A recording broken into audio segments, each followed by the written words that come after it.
ready to craft a YouTube logo that screams professional and unforgettable, all with the power of AI.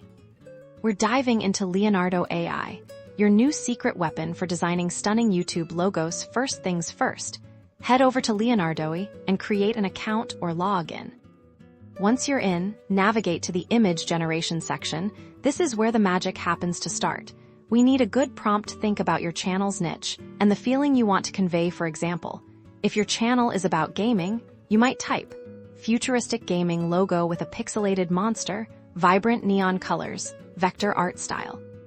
The key is to be descriptive. Experiment with keywords like minimalist, vintage, abstract, or bold. After you've entered your prompt, hit generate. Leonardo Ai will whip up several unique logo concepts based on your description. Browse through the generated options. Don't be afraid to click on a concept you like and explore the variations. You might see different color palettes, slightly altered shapes, and even font suggestions.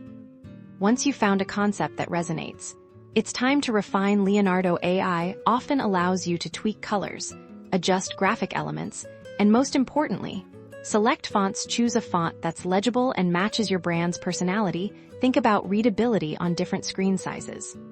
When you're happy with your creation, simply use the upscale or download option. You've now designed a professional, eye-catching YouTube logo that perfectly represents your brand, all thanks to the power of AI.